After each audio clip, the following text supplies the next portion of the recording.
Deus in adiutorium meum intende. Bonjour à tous, bienvenue dans la deuxième vidéo de cette série intitulée Introduction à la typographie du chant grégorien. Dans cette deuxième vidéo, nous allons apprendre les bases du langage GABC, G-A-B-C. Il s'agit d'un langage qui permet de décrire, avec les lettres de l'alphabet et des symboles, une partition grégorienne en notation carrée.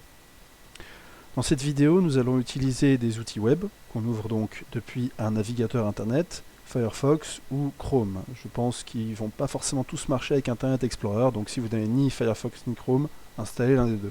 Ces outils qu'on va utiliser vous permettront de visualiser instantanément la partition en notation carrée qui correspond au code GABC que vous écrivez. Vous voyez à l'écran, en haut, le code GABC pour la Dorothée dévotée, et en bas, la partition correspondante. Il est aussi possible, au lieu d'utiliser ces outils, de transformer le code GABC en partition à l'aide d'un programme informatique qui s'appelle Gregorio. C'est une opération qu'on appelle la compilation. Ça nécessite d'installer ce programme Gregorio sur votre ordinateur. C'est nettement plus compliqué, mais ça donne aussi de meilleurs résultats que les outils qu'on peut avoir directement dans un navigateur internet. Donc tout ça fera l'objet de la prochaine vidéo. Entrons dans le vif du sujet. Nous allons commencer sur un outil qui s'appelle ChantTools et qui existe sur navigateur mais aussi comme application Android et iOS. Alors pour avoir accès à ChantTools, vous allez à cette adresse qui est dans la description et en premier lieu nous allons cliquer sur Show Integrated GABC ici. Et nous voyons le code GABC. Il commence par 2 signes %. Ce qui est avant, ce sont des indications de style qui ne sont pas du code GABC. Il commence par un double %.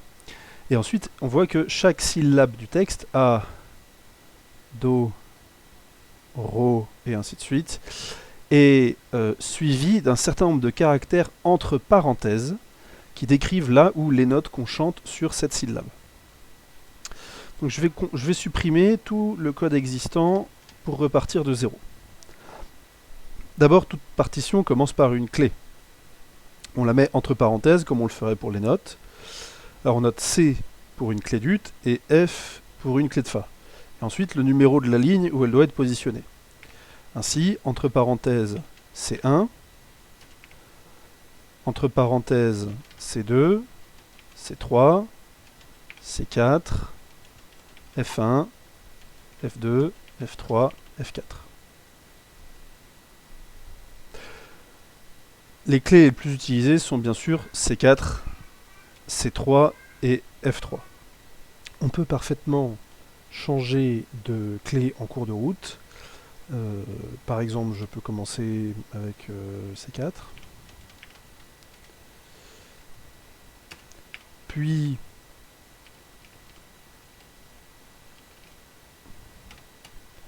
je note quelques notes au hasard.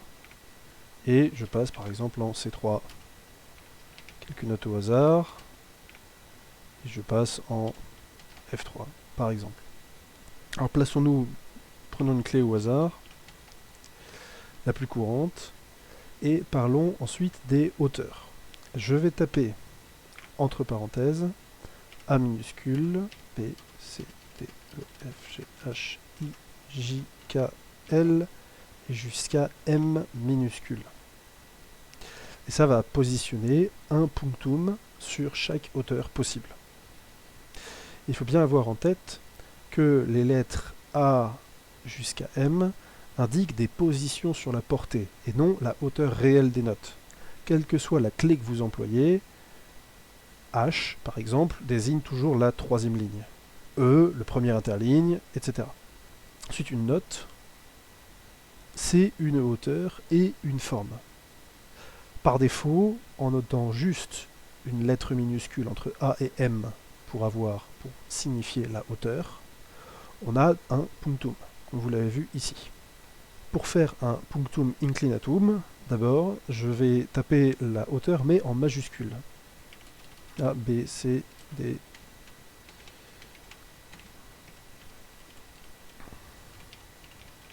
Hop. Voilà.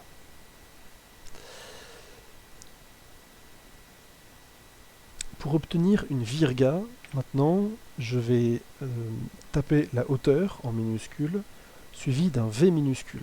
Par exemple, HV pour une virga positionnée sur la 3e ligne. GV pour une virga positionnée sur le 2e interligne, et ainsi de suite. Pour un quilisma, même chose avec un W. Par exemple, ceci. Oula.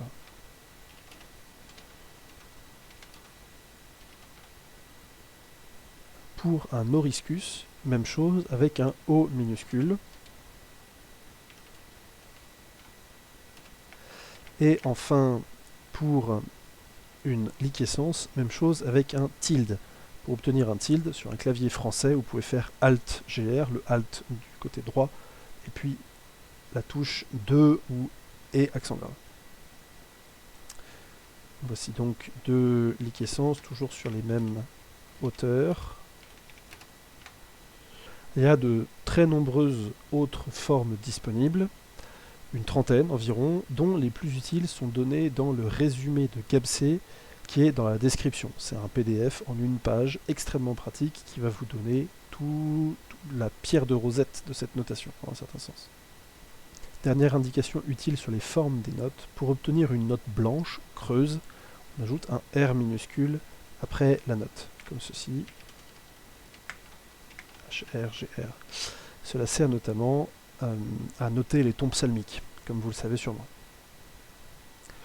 Ensuite, regardons comment Gregorio va grouper les notes pour former des neumes simples et complexes. Alors, je vais taper cette fois JKL, quelque chose comme ça. Vous avez vu que dans mon premier exemple, j'ai mis un espace entre chaque note pour les séparer. Dans cet exemple-là, j'ai mis A, B, C jusqu'à M avec un espace entre chaque. Quand je les note sans espace, il les regroupe, et il la regroupe comme il peut. Par défaut, il va rendre 3 notes ascendantes à la manière d'un salicus, c'est-à-dire un punctum plus un podatus. Mais on peut avoir envie d'avoir un groupement différent, en fonction de ce qui est présent dans la source, en fonction du neume réel en notation ancienne. Pour indiquer les groupements, on utilise 3 signes. Le point d'exclamation, la barre oblique et l'espace. Je commence par la barre oblique, c'est le plus simple.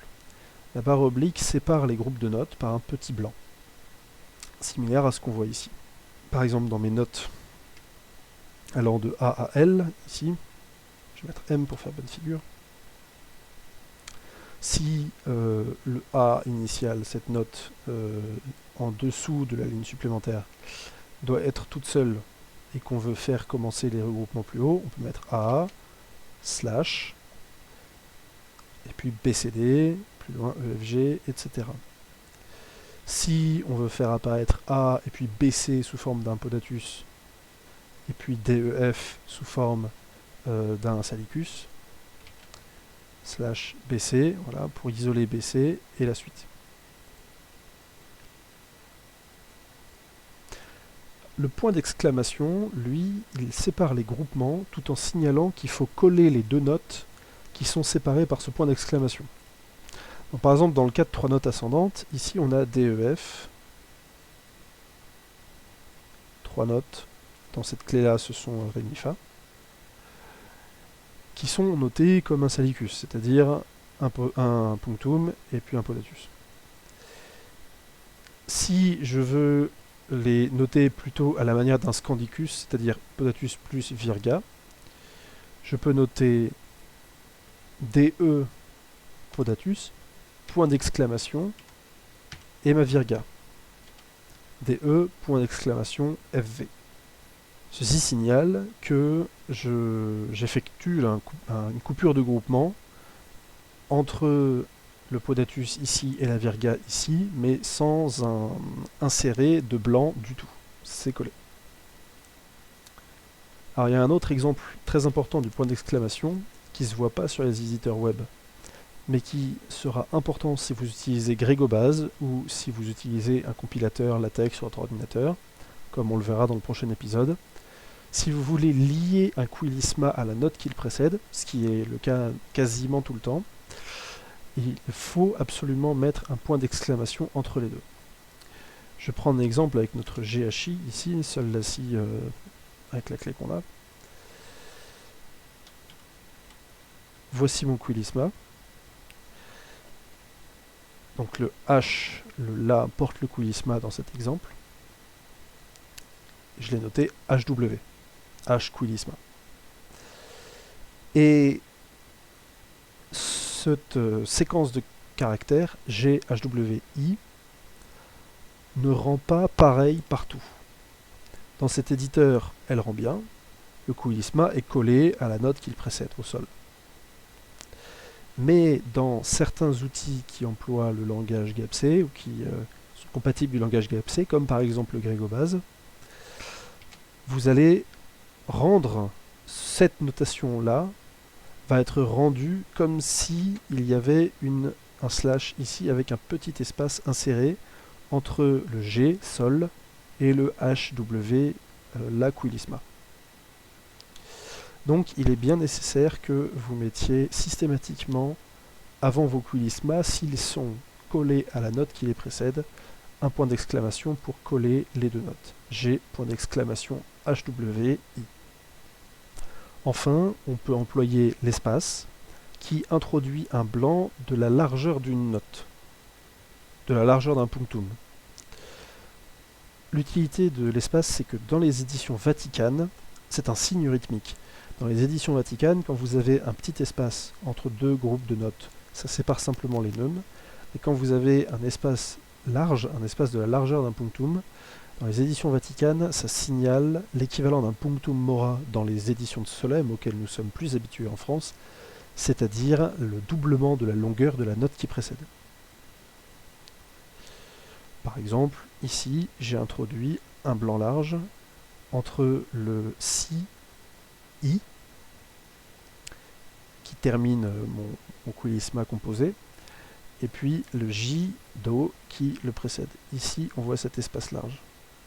On le voit aussi ici, entre le Fa et le Sol, F virga et G punctum, alors qu'ici, on a un espace interneumique et non un grand espace. Donc un espace qui est plus court que la largeur d'un punctum. Donc voici trois manières de grouper les notes avec des séparateurs, sans espace, point d'exclamation, petit espace normal par défaut, barre oblique, et grand espace pour allonger ce qui précède quand on travaille sur une transcription des éditions Vaticanes, espace. Je reviens brièvement sur les liquescences. Juste avant, j'ai noté des liquescences avec H tilde, G tilde, et ça n'a donné que des espèces de petits mini punctum. En fait, les liquescences n'ont de sens dans leur notation que liées à une autre note. Et on comprend leurs propos quand on écrit, par exemple, H, G tilde, quand on les lie à une note qui les précède, où on voit ici le G avec ce petit punctum de taille réduite qui est lié au H. Et pour prendre l'exemple dans l'autre sens, H, I tilde, pour faire un exemple descendant, un exemple ascendant. Parlons maintenant des barres de séparation. Celles-ci s'indiquent entre parenthèses, puisqu'elles vont sur la portée, au même endroit que les notes, parmi les notes. Et vous en avez principalement 4. La virgule note un quart de barre, le point-virgule note une demi-barre, les deux points notent une barre pleine, et 2 fois 2 points, sans surprise, notent une double barre pleine. Les autres barres, notamment celles qui sont employées en chant dominicain, existent aussi, et elles sont données dans le résumé de GAPC, le fameux PDF en une feuille, le résumé qui est dans la description. Je vous les mets ici quand même brièvement pour la culture. Les voici. Concernant les altérations, on note le bémol avec un X, le bécard avec un Y, le dièse avec un dièse. Voici 3 exemples. Et on note leur hauteur avec la lettre qui convient à cette hauteur. Je vais prendre un bémol sur la hauteur I, c'est-à-dire le 3e interligne, un bécard au même endroit, un dièse au même endroit. 2 points d'attention sur le sujet des altérations. Quand j'écris IX pour noter un bémol sur le 3e interligne, je n'ai pas noté la note que cette altération affecte. Je n'ai noté que l'altération. Donc, la plupart du temps, je vais écrire IXI pour signaler l'altération et la note qu'elle affecte. 2e point d'attention, il faut, dans le code GAPC, noter l'altération que vous voulez à l'emplacement où elle doit apparaître. GAPC ne calcule pas automatiquement l'emplacement horizontal que doit occuper votre altération. Ce que ça veut dire concrètement, c'est que si ce que je veux obtenir, c'est par exemple ceci, j'ai noté IXGHI, IX pour faire un bémol sur le 3e interligne, et puis GHI, un salicus quelconque. Ça c'est bien ce que je veux obtenir. Il ne s'agit pas d'écrire GHIXI qui va insérer le bémol au milieu de notre num et qui va le casser en deux, quoi. Donc vous devez bien noter l'altération qui affecte, ici c'est ainsi, le I qui est là. L'altération qui l'affecte, c'est le IX qui est noté nettement avant, 2 notes avant, qui est noté à l'emplacement où cette altération doit réellement apparaître sur la partition. Parlons enfin un petit peu des signes rythmiques. Donc, il y en a 3, le punctum mora, l'épisème horizontal et l'épisème vertical. Pour noter un punctum mora, on ajoute un point après la note affectée. Donc voici quelques exemples. Pour un épisème horizontal, on ajoute un tiré du 8 ou underscore. Voici également quelques exemples. Pour un épisème vertical, enfin, on ajoute un guillemet du 4 ou apostrophe, c'est la touche que vous employez pour insérer d'habitude une apostrophe. Voici encore quelques exemples. On peut évidemment cumuler plusieurs signes sur une même note. L'ordre dans lequel on les place n'a aucune importance. Par exemple, je peux faire g.underscore apostrophe, ou bien g apostrophe point underscore, et je vais obtenir 2 fois exactement le même résultat. Un point à noter. Quand un signe rythmique affecte plusieurs notes de suite, il faut impérativement regrouper ces signes rythmiques à la fin du groupe de notes. Par exemple, regardez ce torculus. On dirait que G underscore H underscore G underscore et GHG underscore underscore underscore donnent exactement le même résultat. Et c'est le cas sur cet éditeur. Mais dans certains outils, comme je le disais tout à l'heure, ce n'est pas toujours le cas, et certains outils vont mal rendre G underscore H underscore G underscore en séparant les 3 épisèmes horizontaux. Donc pour avoir une seule barre qui couvre les 3 notes précédentes, on marque par exemple GHG, et puis 3 épisèmes horizontaux, 3 underscores. De même, pour une clivis allongée par des puncta mora, F.E. d'un côté et FE. De l'autre donnent dans cet exemple-là le même résultat, mais dans certains outils, F.E. va séparer les 2 notes et les pointer séparément, alors que FE. Va bien aligner verticalement les 2 points, ce qui est un résultat qui est visuellement beaucoup plus lisible. Pour terminer sur les signes rythmiques, notons qu'on peut régler leur hauteur en indiquant un chiffre après. 0 pour le mettre en dessous de la note, 1 pour le mettre au-dessus de la note. La plupart du temps, il n'y a pas besoin d'indiquer 0 ou 1, le système se débrouille tout seul pour mettre votre signe rythmique à l'endroit où c'est le plus lisible. Mais dans certains cas, le système peut se tromper, et il peut être nécessaire de dire explicitement 0 ou 1. Ça marche pour les épisèmes horizontaux, les épisèmes verticaux, et aussi les punctum mora qui vont aller se mettre un peu au-dessus ou un peu en dessous de la note en fonction. Voilà pour les bases de la notation GABC. Je vais maintenant vous parler des fonctionnalités des deux principaux éditeurs de GABC en mode web, c'est-à-dire sur un navigateur internet. Nous avons vu ChantTools. L'intérêt de ChantTools, c'est qu'il sait séparer les paroles et la musique pour pouvoir saisir les deux séparément. Alors je vais rafraîchir la page pour retrouver mon Adoroté dévoté. Et en cliquant sur Show Integrated GABC et en recliquant sur Show Separate Text Boxes, je suis capable de passer d'une édition où les deux paroles et musique sont séparées à une édition où les deux sont intégrés. Le vrai code GABC, c'est bien le code intégré, c'est ça. Aucun compilateur GABC ne sait digérer séparément le texte et la musique. Ce système est très pratique parce qu'assez fréquemment, quand on tape une partition, on a déjà les paroles. Et donc on peut simplement coller les paroles dans la boîte de gauche et ensuite s'occuper de taper la musique dans la boîte de droite. Pour ensuite faire Show Integrated GABC et récupérer notre code tout fait. Et éviter de taper plein de parenthèses. Mais attention, si le texte est dans une autre langue que le latin, ça va donner n'importe quoi, parce qu'il découpe automatiquement les parenthèses, en considérant que OE, AE, ça fait une seule syllabe, mais qu'il n'y a pas d'autres diphtongues.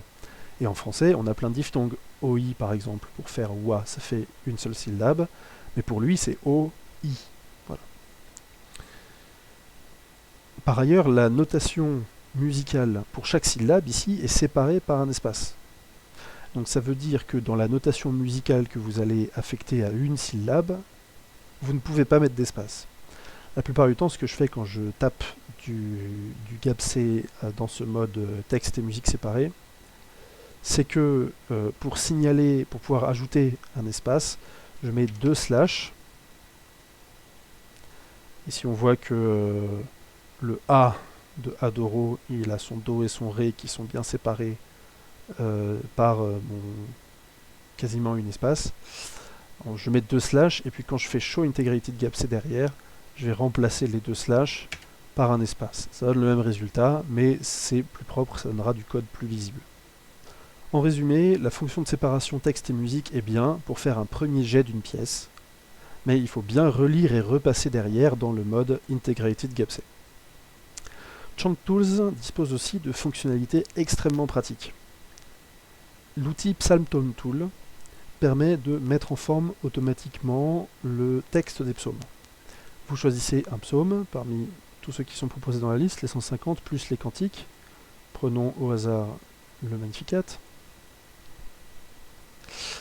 Vous avez une case à cocher. Alors c'est compliqué, enfin il faut avoir en tête que ça c'est pour après.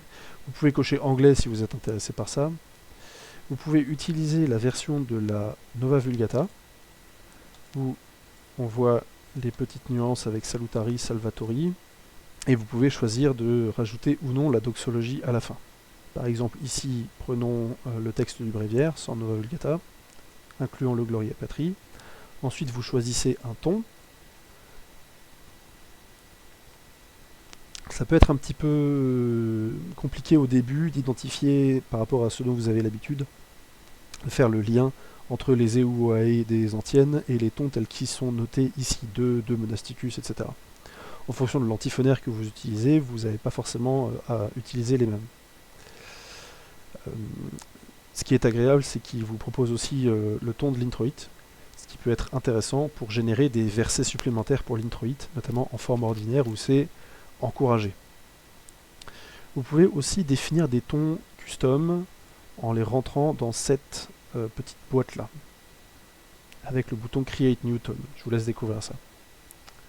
Vous pouvez cocher cette case pour avoir le ton solennel. Je vais la décocher. Je vais dézoomer un petit peu ici. Et là, vous avez le Magnificat en question qui est intégralement noté avec donc, le rendu et puis le code GAPC dans cette petite boîte qui est un petit peu étriquée mais qui permet quand même de voir ce qu'on a produit. Donc verset par verset, tout le code GAPC. Enfin, vous avez le très utile Format Verse As qui vous permet de choisir entre donc tout en GAPC ou bien par exemple formater en TeX. Et ça va vous rendre le GAPC uniquement du premier verset. Et pour le reste, ça va vous donner du code LaTeX, on verra plus tard à quoi ça sert, que vous allez pouvoir insérer dans votre livret et qui va mettre les italiques et les gras au bon endroit pour avoir les différentes inflexions du ton. Vous avez l'outil lecture dans les Chant Tools où c'est exactement le même principe. Vous collez ici dans cette boîte le texte d'une lecture en latin par contre, forcément, parce que sinon il va se tromper sur la manière de découper les syllabes. Vous choisissez le ton de la prophétie, de l'épître, de l'évangile, certains tons ad libitum pour l'évangile et les leçons. Vous pouvez même customiser ce ton en codifiant ce ton à cet endroit-là. Alors, c'est un petit peu compliqué, c'est pas du niveau de cette introduction. Si vous voulez mieux savoir comment le faire, n'hésitez pas à me demander. Et il va vous donner le code GAPC de l'intégralité de la lecture et cette lecture notée. Enfin, l'outil du propre vous permet, dans une certaine mesure, de sortir semi-automatiquement des livrets pour la messe en forme extraordinaire, avec un peu plus de difficulté en forme ordinaire. Je vais maintenant vous parler de Source and Summit. Le lien, comme toujours, est dans la description.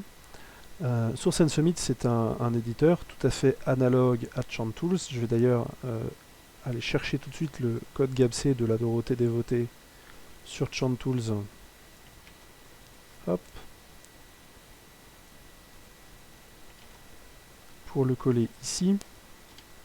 Donc c'est un éditeur GAPC qui est tout à fait similaire à Chant Tools, mais qui est pratique particulièrement pour les gens qui comptent élaborer des carnets avec Word ou avec un autre logiciel de traitement de texte, et non avec LaTeX.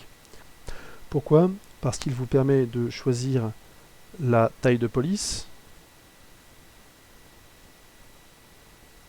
avec ce bouton qu'on fait glisser.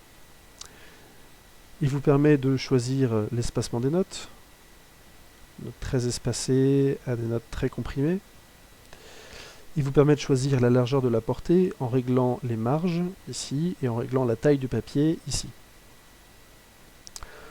Quand on inclut une partition en notation GAPC dans un carnet en LaTeX, qu'on va faire dans ces prochaines vidéos, on peut définir pour l'ensemble des partitions du carnet la police de caractère des paroles, sa taille ou encore l'espacement des notes.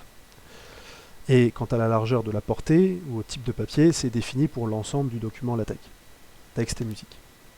Mais donc si vous voulez utiliser Word ou un autre logiciel similaire de traitement de texte pour vos carnets, je vous recommande de prendre votre code Chant Tools et de le passer dans Source and Summit pour régler tous ces paramètres pour avoir le rendu que vous voulez. Ensuite, vous cliquez sur le bouton en haut à droite, vous choisissez PNG par exemple, c'est ce qui est le plus pratique à manipuler. Si vous avez besoin de Paint pour le couper en deux, pour des changements de page, des choses comme ça, et vous faites Export, et ça va vous télécharger votre partition au format PNG, donc au format image, et vous pourrez ensuite l'inclure dans votre fichier Word. Si en revanche vous comptez faire votre carnet en LaTeX, qui est un petit peu plus difficile au départ, mais qui donnera aussi un résultat plus beau et plus paramétrable, je vous invite à regarder la prochaine vidéo qui portera sur la prise en main de ce logiciel LaTeX. À bientôt.